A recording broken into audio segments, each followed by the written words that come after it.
over his head. So if you all see Walter get up and leave early, it means that he doesn't understand the material that's right over his head. I happen to know he's got to catch a plane, so he's going to leave early. Okay, the topic of today's talk is the socialist calculation debate. The heyday of the socialist calculation debate really was the 20s and 30s. It's gone on since then, off and on, but except for, as somebody said, a few nutcase academics in Western universities, that is, the remaining Marxists, and that's the only place you can find them nowadays, the debate's over, and the good guys won, which means the socialists lost. Before the path-breaking article, a seminal article on this subject, was published in 1920 by Ludwig von Mises, the issue with socialism was always incentives and motivation. In other words, people talk about socialism, they say, well, yeah, it's a great idea and all that kind of stuff, from each according to his ability, to each according to his needs. Doesn't that sound lovely? It always reminds me of, Kennedy when he was running for office saying, ask not what your country can do for you, ask what you can do for your country. What does that mean?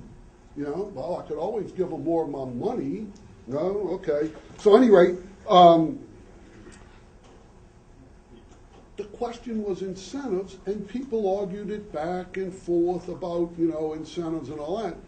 And then there was a certain realization that incentives presented a real problem for socialism, and the socialists, the way they resolved that basically was to say, well, when we take over, when we get in power, we're going to create the new socialist man, right? And when we transform, when we properly educate the people, call it indoctrinate, when we transform the environment, the economic environment that people are in, then man himself will be transformed. So after how many hundreds of thousands of years of man, we're going to change human nature. But once we do that, then man will willingly go along, with socialism and all. But at any rate, the big issue, and the other people are saying, don't be silly, people aren't going to do anything without incentives and all. Mises changed the whole debate. In 1920, he published an article which was in German, which I can't pronounce the title, which was translated and published in English, I think in 1934 or 35, as Economic Calculation in the Socialist Commonwealth. Think about that. Economic Calculation in the Socialist Commonwealth. What is economic calculation all about? And what this has to do is, Mises basically says, okay, let's assume that you have created this perfect socialist man, this man who, will do what's in the common interest regardless of, his own personal interest. This man is the new socialist man. So now we have the planners, because remember, socialism says that the essence of socialism is government ownership of the means of production. Now, as an aside, today we understand that properly, what ownership means is a certain bundle of rights, and that government can actually control the means of production without actually taking legal title to the means of production, just by telling you this is what you must produce, these are the prices you can charge, you must hire these people, that kind of thing. But at any rate, so Mises says, assume we have the perfect socialist man. Government owns the means of production. How do they know what to tell people to do? I mean, the planners have to tell people what to do. Now, in a free economy, nobody tells, if it's truly free, nobody tells anybody what to do, right? Everybody just goes about figuring out what's in my best interest, Now, understand here, my best interest is not as the detractors of freedom and free enterprise would have it, my best interest narrowly conceived, okay? My best interest, I mean, I give money to charity, okay? I'm sure most of you do. I have concern for my fellow man. I volunteer time for different things and all that. Why? Well, I think that's in my best interest, broadly conceived. Why? Because, well, for one thing, I think the guy upstairs is watching what I do, and he's saying, Barnett, I gave you a certain amount of talent and abilities, and I didn't give it to you to use strictly for your own benefit. You know, you got fellow men who I didn't give as much to, you got some responsibilities there. The point being that, you know, when you look at it, you say, okay, I'm going to do what's in my best interest, and everybody going about trying to satisfy their own wants. Well, in a free society, I can't produce, I'm not sharp enough or talented enough to produce most of what I want. I can produce a few things, you know, like I want the garbage put out. Well, I can do that. I'll put the garbage can out Tuesday, and I'll put it out tomorrow night too. So pick up, you know, Wednesday and say, look, so I can do some things, you see, but I can't refine gasoline, and I can't find crude oil, and I can't make cars, and I couldn't clean my fuel injectors if they got clogged, right? I can't do any of that stuff. So what do I have to do? Well, in order to satisfy my wants, and everybody's thinking, yeah, Adam Smith, that's right, you know, the invisible hand, I have to satisfy somebody else's wants. If I want you to unclog my fuel injectors, you in general aren't going to do that because you love me. I'm going to have to do something for you. Well, isn't that wonderful? And if you think about it, there's a Jesuit university. Isn't that very Christian? In order to take care of my own needs, I have to satisfy other people's needs. I really have to be concerned with the needs of my fellow men. Because if I'm not, my fellow man, for the most part, I'm going to be concerned with my needs. So, anyway, so Mises says, okay, so they got to tell them what to do. What do they ask them to do? Well, we have scarcity. We know that. That requires that we have to make choices among alternatives. They can't tell them just produce all of this stuff, you see. The allocation of resources, and again, if you're in some little primitive tribe, 5 people or something, not a big problem. As soon as you move into anything like a modern society, the allocation of scarce resources is an immensely complex problem that has to be solved. We know the Soviet Union couldn't solve it because we have literal examples of them trying to produce nuts and bolts and telling the plants, you know, okay, you got to produce nuts and bolts. Okay, well, what do you want? Just look, the way you're going to be evaluated is literally on the weight of the nuts and bolts you produce. Okay, so what they do, they produced a few, you know, relatively small number of very large nuts and bolts because that was the easiest way to get them to weigh. And then they said, okay, no, that's not working. Look, we're going to, evaluate you on the number of nuts and bolts. Okay, then they produced little tiny ones because that's the way you produce the most. They literally didn't know what to tell the workers and the managers of their plants to do. They did not know. They hadn't a clue. Well, they had a little clue, which I'll talk about later. But basically, they didn't know what to do, and that's why when the Soviet Union collapsed, it collapsed for economic reasons. They literally couldn't satisfy the wants of the people. Before the Soviet Union, Russia was a major exporter of foodstuffs, and the people weren't starving, okay? The peasants were all eating, and the people weren't starving, and they exported foodstuffs. Come the advent of communism, and they have to start importing food. And as far as I know, they've never been self-sufficient in food since the communists took over, because they know how to do it, okay? So the question becomes, in order to properly allocate resources, I mean, how do you allocate resources properly? How do you put them to their best use? Well, the answer is simple. You look at what's the most profitable use. The more profits, the better. Okay, listen, as long as you don't lie, cheat, steal, defraud, enslave people, anything like that, as long as everything's voluntary, the more profits, the better. Why? Well, again, we come to the Christian concept. I love it. Boy, it's capitalism, free enterprise is right on track, you know. No, I'm serious. You think about how do you make big profits? Well, the way to make profits is to buy your resources as cheaply as possible and transform them into goods and services which you can sell for the highest prices. You get a lot of the difference, which is the profits. Well, wait a minute, buy them as cheaply as possible? Well, yeah, but those resources have alternative uses. So in order to get the resources, you have to outbid anybody else for the resources. You've got to pay the people, the owners of the resources, more than anybody else will pay them. You've got to get them away from what was their previous most valuable use to your use. And then you've got to sell the goods, and you can't sell the goods to the consumers unless, again, it's the best alternative they have. Because if they have better alternatives, they'll go elsewhere. What that means is if you can buy resources cheaply, you're taking resources away from other low-valued uses, and then if you can convert them into goods which have very high prices, you're converting them into goods that the consumers value very much, and you get the profits in between. Well, guess what that means?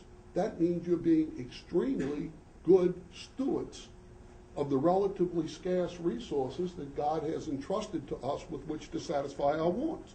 So you become a good steward by making big profits. Of course, God isn't going to let you get away with that forever, right? What's he going to do? He's going to allow human nature to take over, which it always does, And what's that? Other people look and say, oh, look, Joe's making a lot of profits. And the most sincere form of flattery is what? Imitation. And in economics, we call imitation what? Competition. So again, in a free society, competition's going to come in and compete away those big profits, and then the entrepreneurs have to go look for other ways to improve the allocation of resources.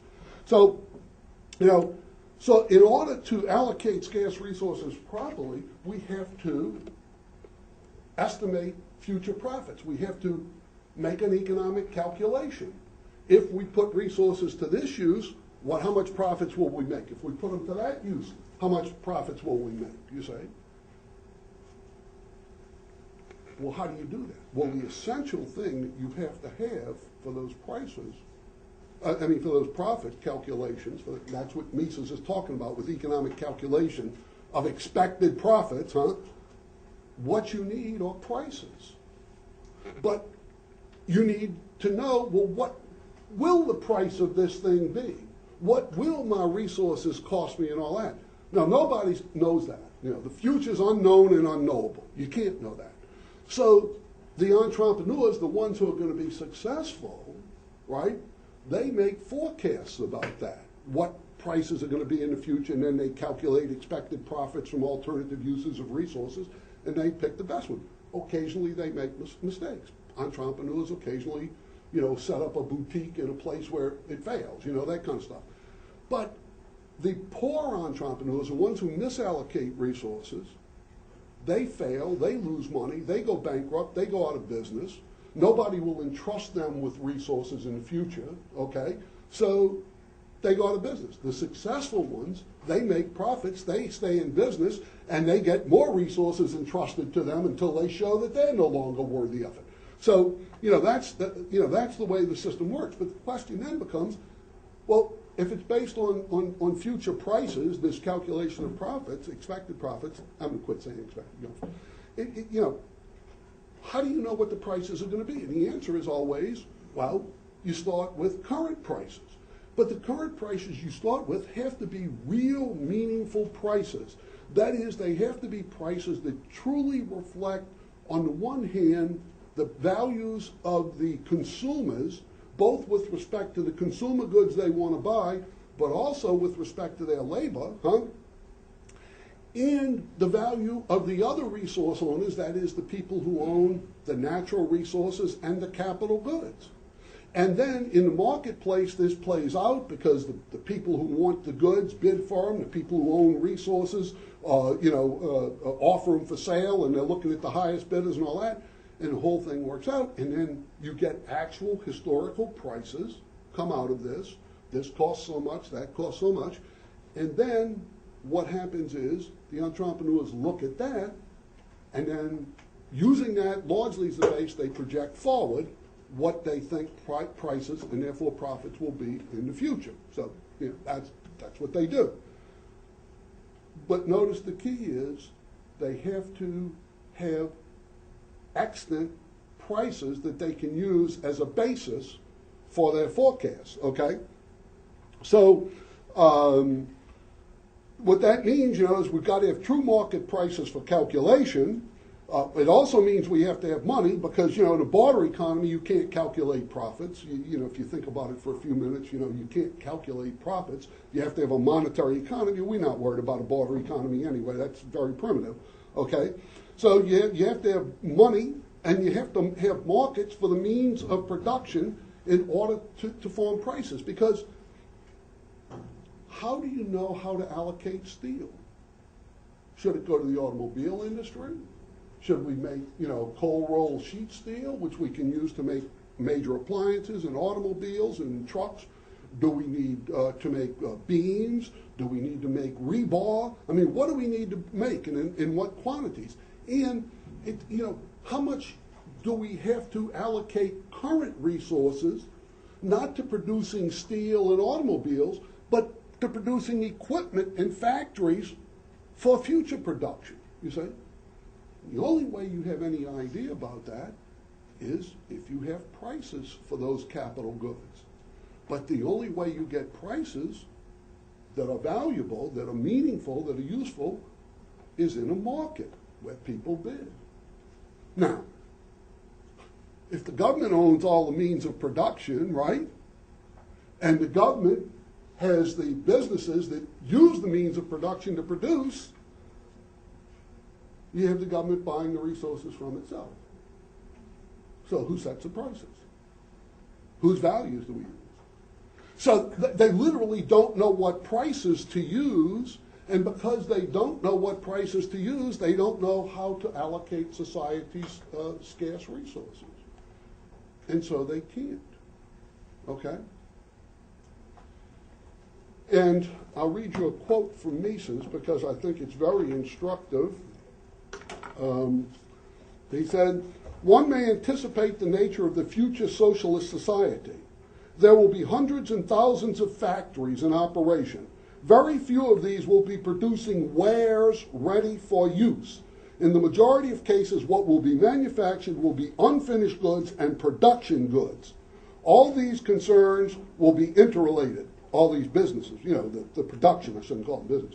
"Every good will go through a whole series of stages before it's ready for use. In the ceaseless toil and moil of this process, however, the administration will be without any means of testing their bearings. It will never be able to determine whether a given good has not been kept for a superfluous length of time in the necessary processes of production, or whether work and material have not been wasted in its completion. How will it be able to decide whether this or that method of production is the more profitable? At best, it will only be able to compare the quality and quantity of the consumable end product produced, but will in the rarest cases be in a position to compare the expenses entailed in production." Can't do it. Okay? That's what Mises is saying. Have a good trip, Walt. I'll see you when you get back. So, again, the essence of socialism is social, not private ownership of the means of production. Therefore, you have no real market for the means of production.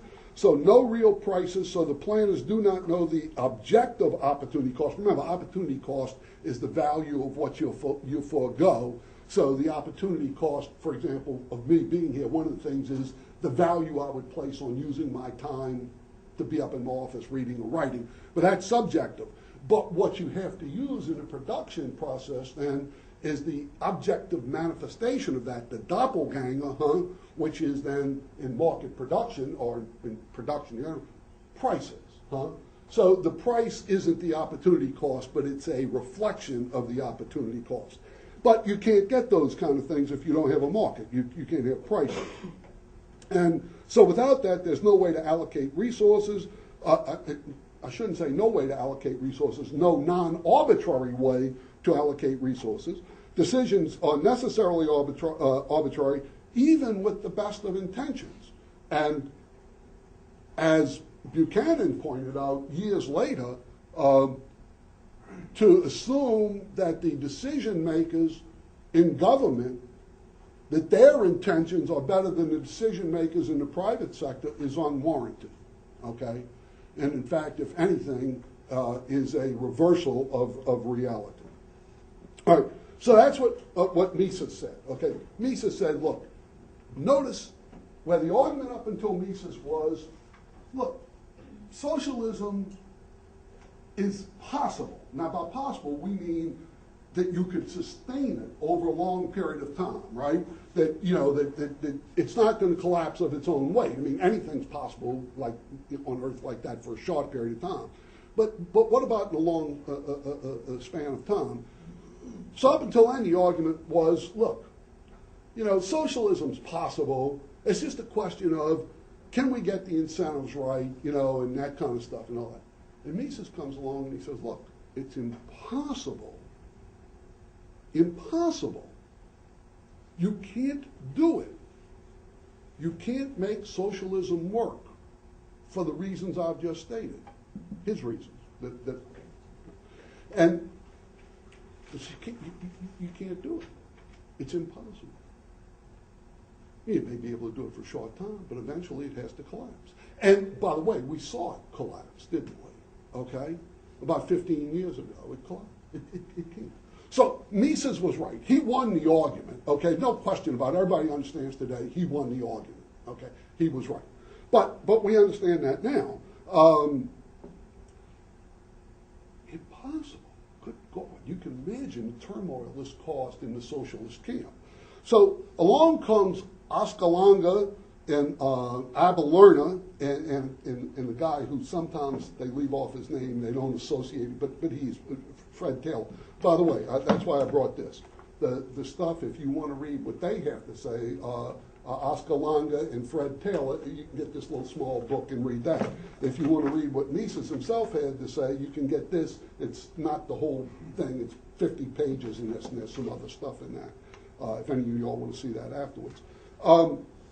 So what do they say? They say later. They say, "Oh, thank goodness for Mises. You know, he brought up some issues that we didn't really, I hadn't really thought about, didn't really understand. But now that we understand what he said, let us tell you why socialism is not impossible and how we can make it work, and it'll be for the best, you know." So in the 20s and 30s, the socialists abandoned much of their nonsense, i.e., from each according to his ability to each according to his needs. That's not going to work, okay? Along with the fetish of money, you know, well, we don't need money. You know, in socialism, what happens? We all work, right? You know, according to our ability, we do our best. We throw everything in a big pot, right? And then people come along and take out according to their needs, huh? You know, kind of like an honor system, you know. So everybody work your butts off, put it all in a pot, you know, and then, you know, whoever needs it, come take out. And we know that if you do that, everybody will do the best you can, and nobody will take out excessive amounts, anything. Well, they abandoned that stuff in the 20s. They you know, where they get mugged by reality. Also, the idea of paying workers according to their labor value. In other words, basing wages on a labor theory of value, you know. So, you know, first off, you know anything about, you know, Marxism, you know that there's productive and unproductive labor. I would presume that you wouldn't pay anybody who is doing unproductive labor. And only actual productive labor for Marx was what? Actually physical transformation of goods, you know, I mean, actually making tangible things. If you're not making tangible things, you know, which always led me to believe, you know, wonder, well, what about the higher-ups in the Soviet hierarchy and the higher-ups, the planners in socialism and all? They're not making anything tangible. Well, so they're unproductive. Okay, you know. But at any rate, so they abandoned the labor theory of value, basically. In place of the original solution, socialism, they put in this Lerner-Taylor solution, which was accepted by most economists. According to this, what happens is a planning board you have all these consumer goods, and a planning board tells the people, all the managers who are producing these consumer goods, well, look, you all set your prices, okay?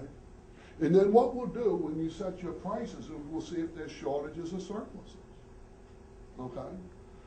But if there's shortages, well, then you're going to have to raise your price and produce more, so on.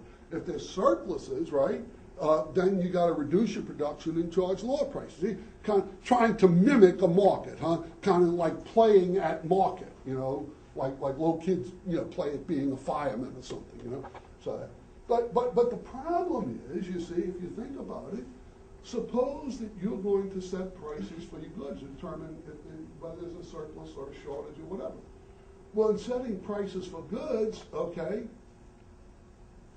you got to look at what the consumers are willing to buy, but you got to know what your costs are. So how do you even estimate the first prices that you're going to throw out there unless you know what your costs are? Well, to know what your costs are, you have to know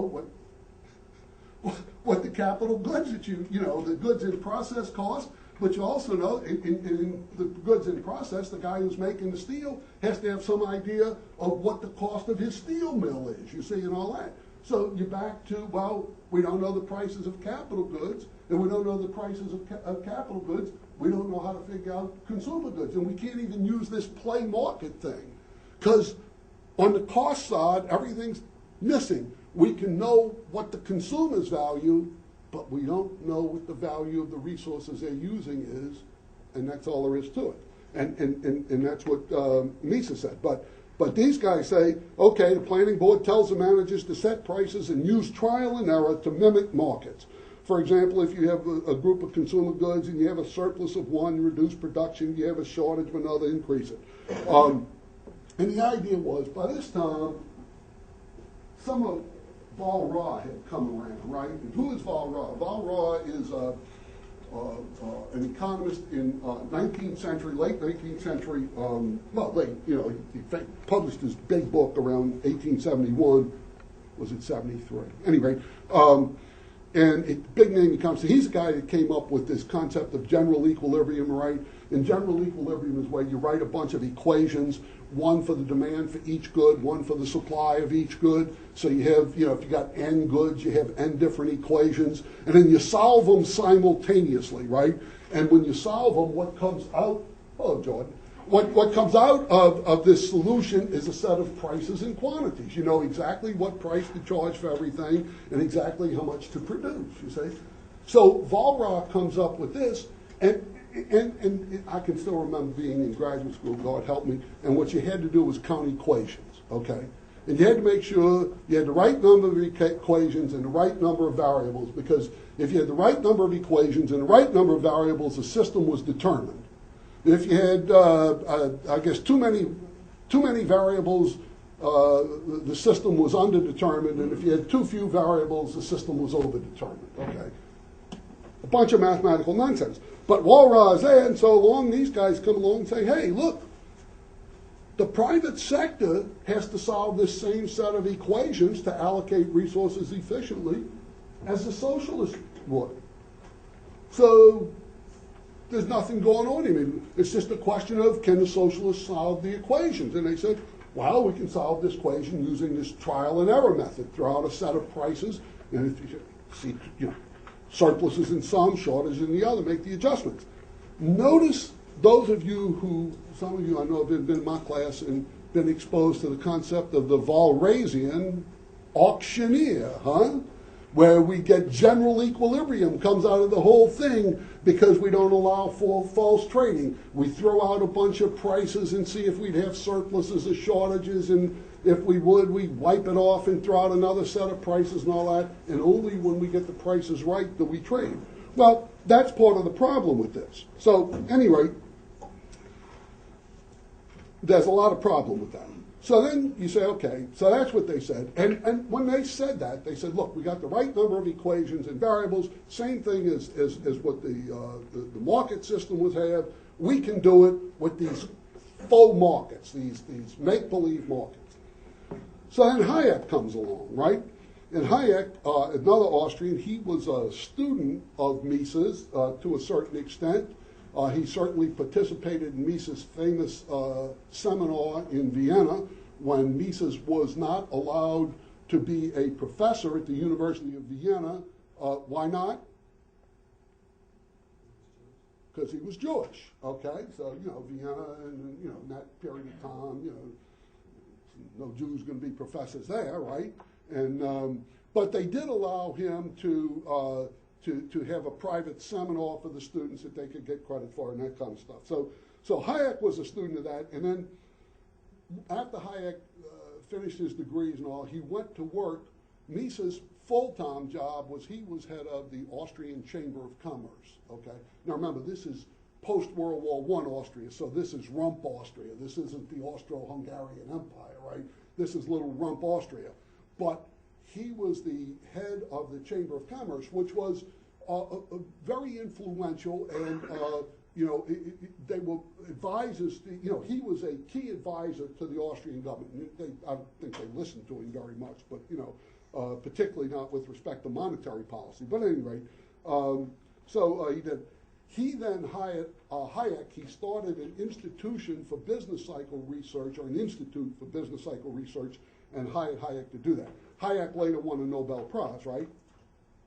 So what was Hayek's response? Some people who I think underestimate Hayek and misread him say that Hayek said the socialist planners could solve the problem in theory, okay? So this idea about solving all these equations, he said, well, theoretically you could solve them, but in practice, there's so many of them with so many variables. I mean, the price of tea in this city, in that part of this city, the price of tea in that part of this city, etc. Imagine all the equations. You'd have to have one for supply and demand for every possible thing.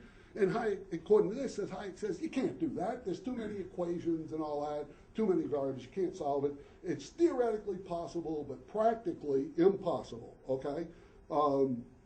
And so for Hayek, and he starts writing in the 1930s about the knowledge problems in economics. And he says, the knowledge problems, and there's this practical problem, he says, there's this knowledge problem about tacit knowledge. First of all, you all know things, that you can't say, you can't articulate.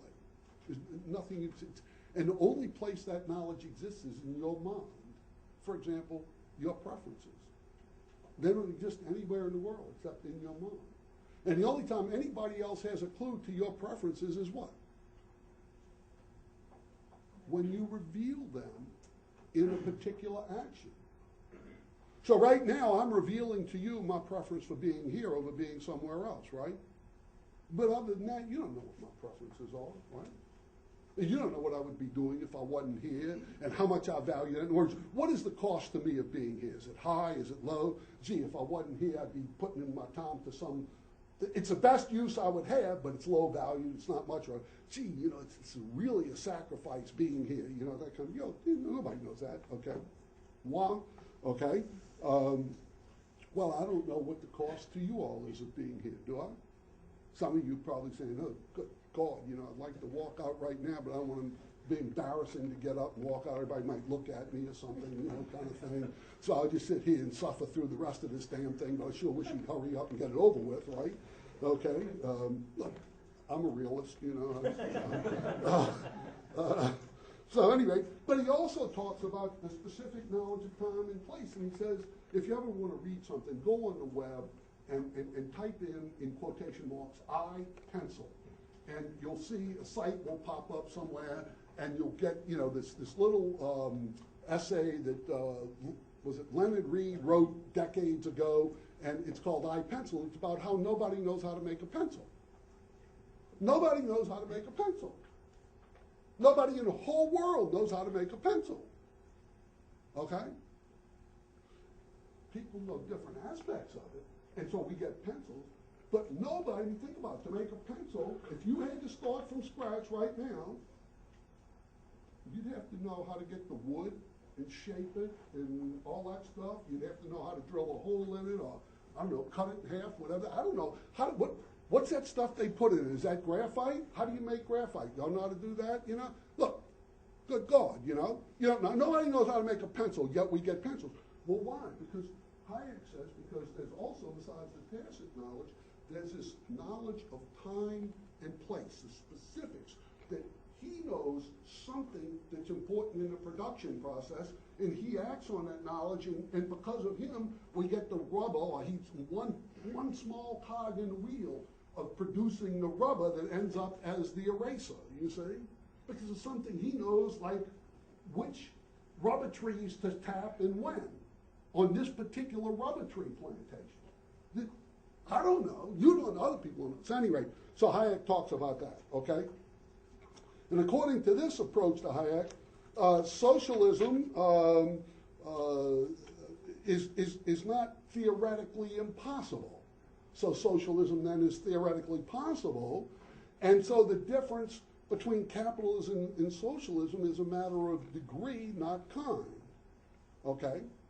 So that was one interpretation of what Hayek said in refutation of the socialists. But then again, Lange, Lerner, and Taylor say, well, hey, you know, we can handle all that through this trial and error method.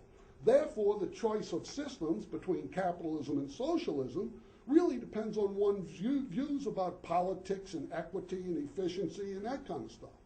Now, let me point out to you, Lange's later response in the 1960s, and we can talk about Lange in the late 40s and 50s in a couple of minutes, but Lange's later response in the 1960s is, oh, we can solve all those equations now because we have what? That we didn't have 20 years ago? Computers. So all we got to do is put all the equations into the computer and bingo, bloop, bloop, bloop, bloop, bloop, bloop, bloop, and there it comes out. We know everything. You see? And isn't that wonderful? Okay?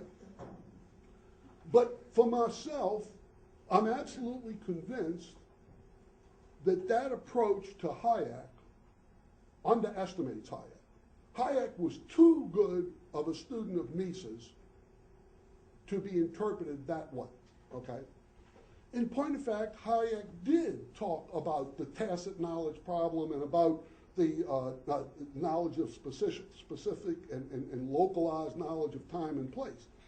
But Hayek said that socialism is impossible because you need all these prices that are generated because of people's tacit knowledge and because of their knowledge of the specifics of time and place. And so, well, you know, if we tap these trees, we get more rubber, and, you know, that affects the supply of rubber, and price of rubber goes down, and that kind of stuff. But Hayek said, look, the only way you're going to get those prices, see, so he emphasized the knowledge problem about prices, but he knew that the only way those prices could be gotten in any meaningful way was what? If they were based on private property. Because if the government owned everything, couldn't get meaningful prices.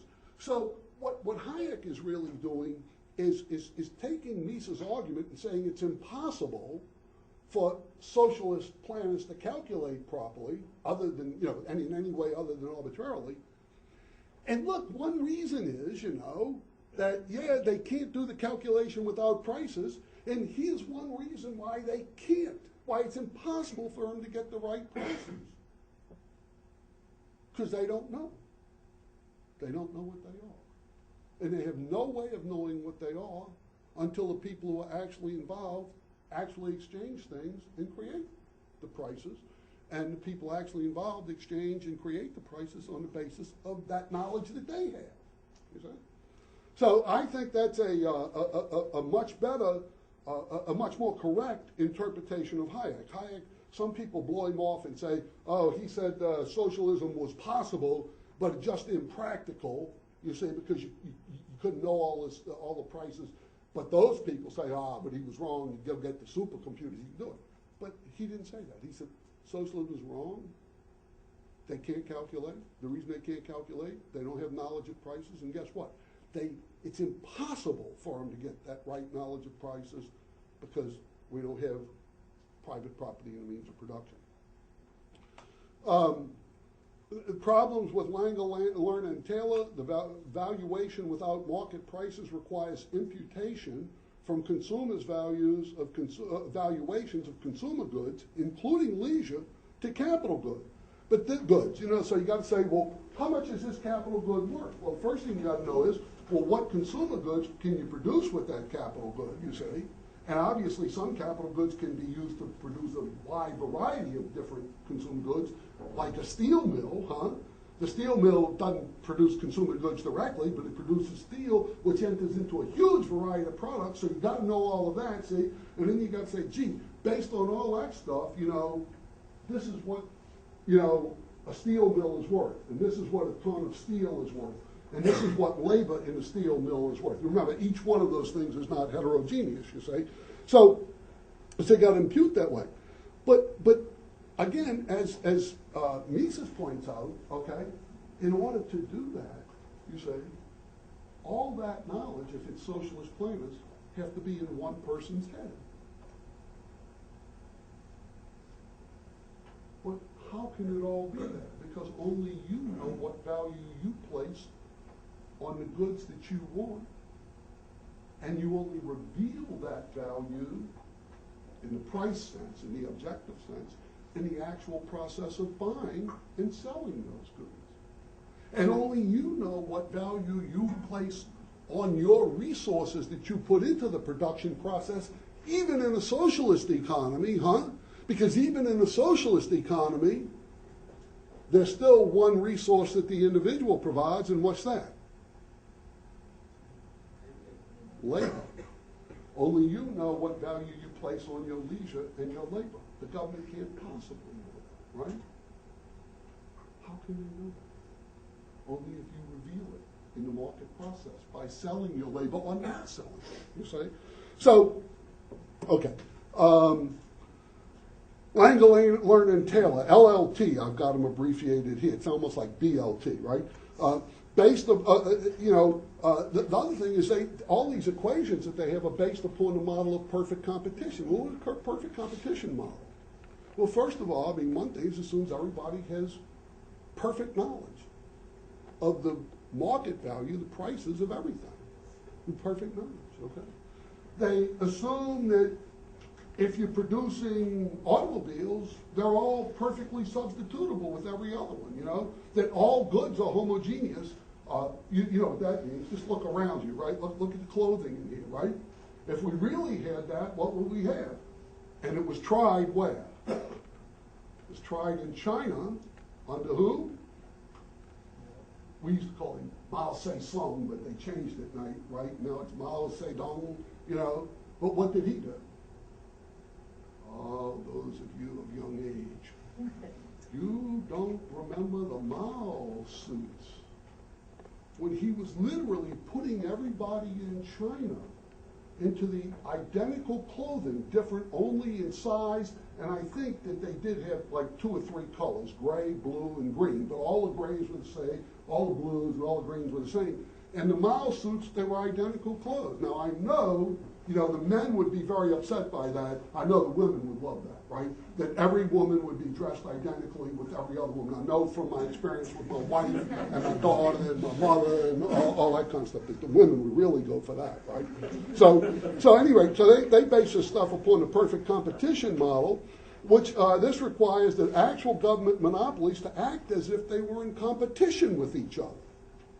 Give me a break, okay? And when you think about it, if you ever really study this, because they're talking about Walrasian system of simultaneous equations, if you ever really look at it, the information that you need, the variables in there, and this is what Hayek was saying, variables that they can't possibly get. One of the things Hayek said often about the facts of the social sciences is what? The facts of the social sciences were subjective. They were the valuations, the key facts were the valuations that people had up in their mind. How much they preferred one thing to another. That's the key thing. That's the key thing in a society, as far as the economy goes. What do you prefer to something else? And every action you take is an act of preferring A to B. Okay? How the hell does the government know that? They don't know that, okay? Anyway, Mises then, in 1949, now this is a book that he was writing in the 30s and he published in German in 1940, but remember, Mises was Jewish. Mises fled Germany, fled Vienna, excuse me, fled Vienna in advance of the Nazis. And the Nazis came in and took his whole library, right, and all this, took everything. And but they, for some reason, didn't destroy it or anything. And then when the Russians came into Vienna at the end of World War II, because that's where Mises was, he was in Vienna, they stole his library and took it off to Moscow.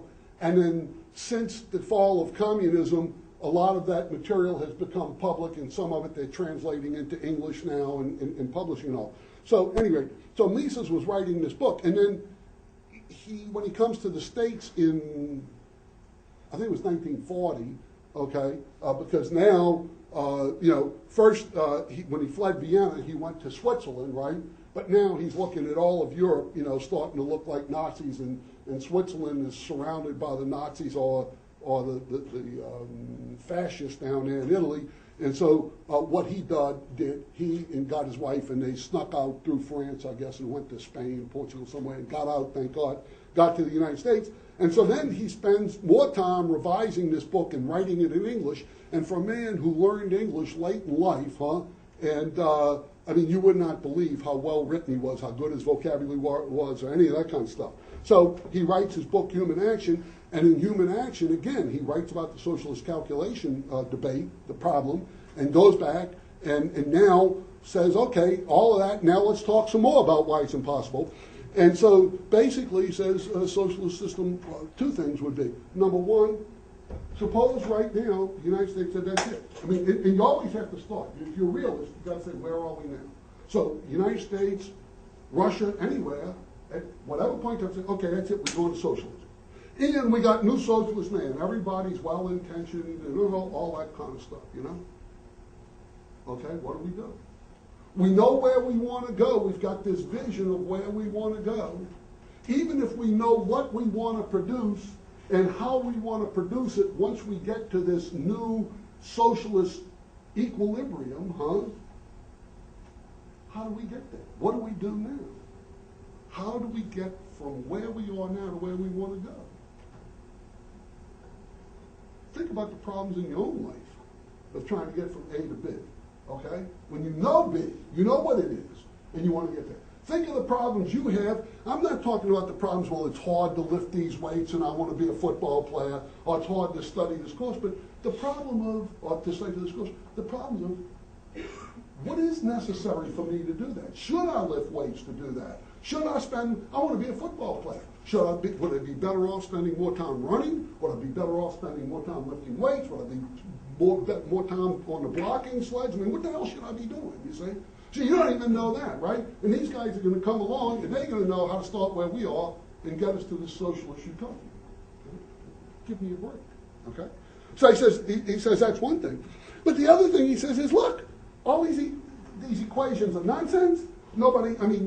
There's no constants in human action. There's no way you can write down equations that describe human behavior. But even if you could and they acted on them, even if you could, you can't, but even if you could and you acted on them, you would be in you would be in an equilibrium, but it would not be a dynamic equilibrium.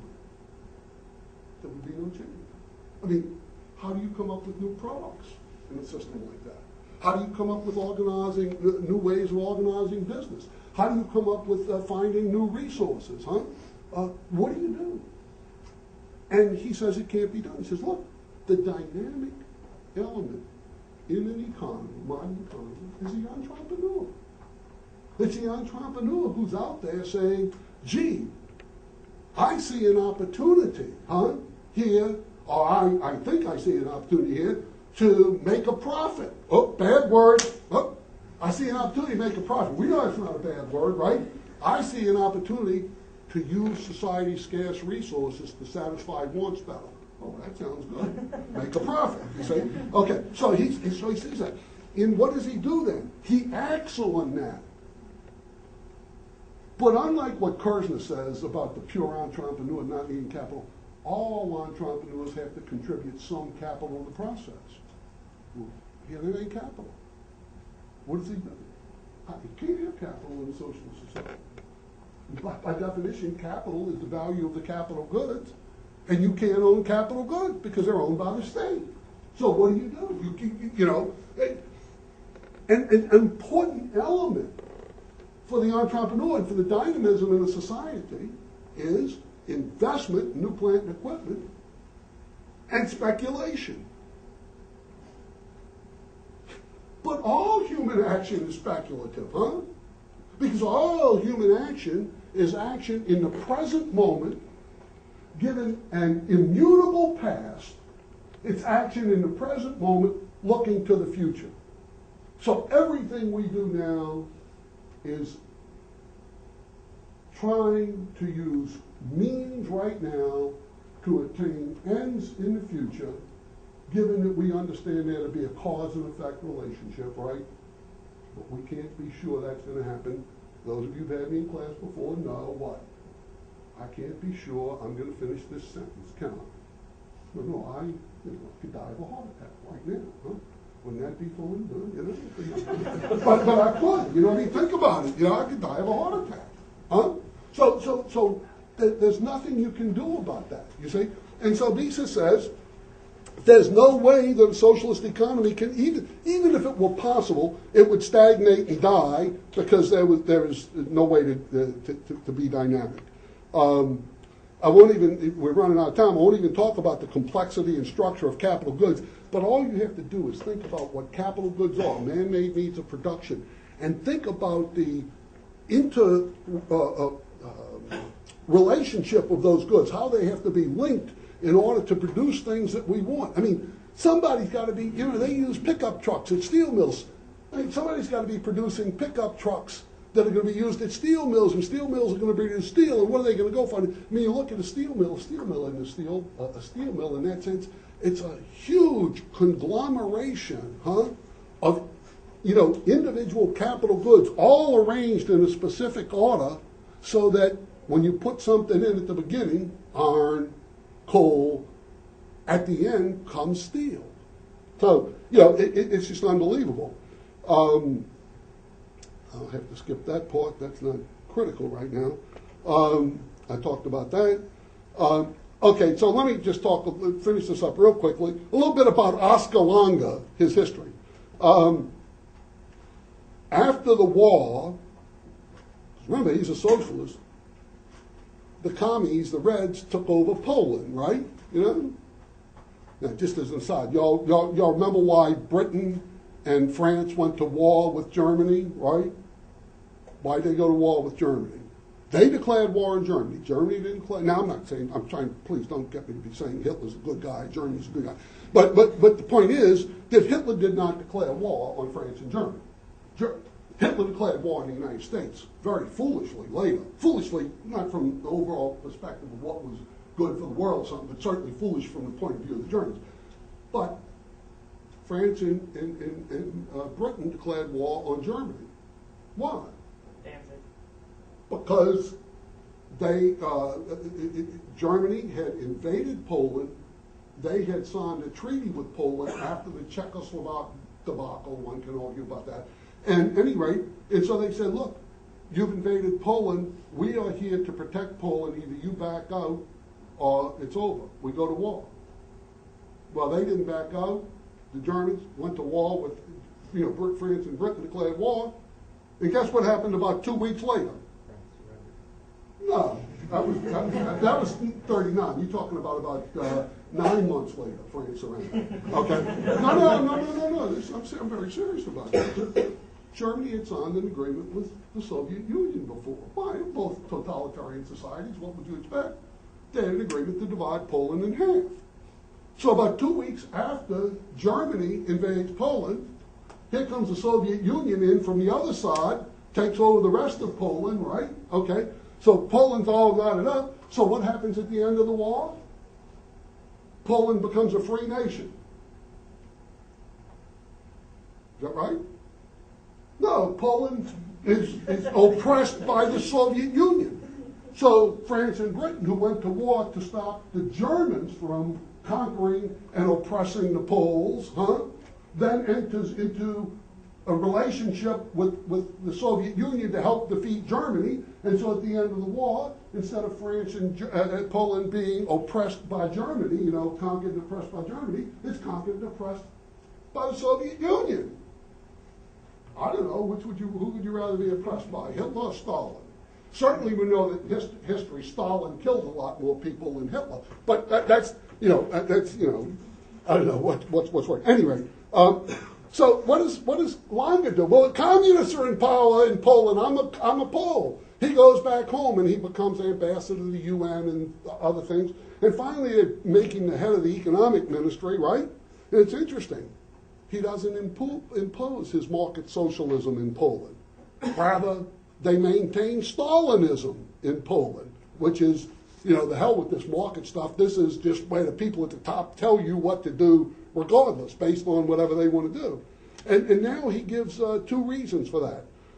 He says the revolutionary process sweeps away the old system and replaces it with a new state, and that requires centralized reallocation of resources. And besides, underdeveloped societies like Poland and the Soviet Union require socialist industrialization, and that in turn, socialist industrialization, that's code language for what? Doing what the Soviet Union had done when the communists first came to power, saying the only way to catch the West is to concentrate on building a lot of steel mills and cement factories and hydroelectric dams and all that, and not paying any attention to consumer goods. All these 5-year plans, right? None of which ever really reached any kind of meaningful fruition. So he says, we got these underdeveloped societies require socialist industrialization. In turn, that requires central planning. And then you look at history, and history says what? Those societies couldn't function economically. Now, remember, it was Adam Smith who said what? There is a lot of ruin in a nation. Look at the United States. The United States has been going downhill, okay, ever since when? Ever since Alexander Hamilton worked his black magic, and transformed, had enough influence to transform the Articles of Confederation, instead of revising them, not doing what he was supposed to do, what the agreement called for, and having a constitutional convention and putting in the Constitution. And we've been going downhill ever since then, right? But notice the Roman Empire, It lasted hundreds and hundreds of years on the downswing. Once it was at its greatest glory, however you want to measure it, it took a long time for it to die out. The Western Roman Empire I'm talking about. Eastern Roman Empire took a long time too. The United States has taken a long time. The point being, there's a lot of ruin in a nation, right? Well, so Mises said socialism couldn't work. It's no defense, no argument against him. Said, no, they started in 1917. They didn't go out of business until 1991, Christmas 1991, right? Isn't that when Gorbachev packed it in? I think you'll find out it was Christmas 1991. Oh, right. I say Christmas, December 23rd, 26th, something like that. So just to say, well, look, this rotten, corrupt system lasted for about 3/4 of a century. In the scope of human history, it's nothing. And Mises was right. It couldn't work, and so it didn't work, and so they went out of business, not because they were attacked from outside, the U.S. Army went in and killed them, conquered them or anything, It collapsed internally. Why? Because it couldn't satisfy the basic wants of its people economically. And when you read the facts and figures, you find out that when they told you about the wonderful health care they had, beyond Moscow, they had huge numbers of hospitals, Many of them didn't have hot and cold running water. Some of them didn't have hot water, running. Some of them had cold water, that kind of stuff. I mean, it was the most primitive, barbarian thing you could imagine. Then they collapsed. End of story. Socialist calculation debate. Mises was right.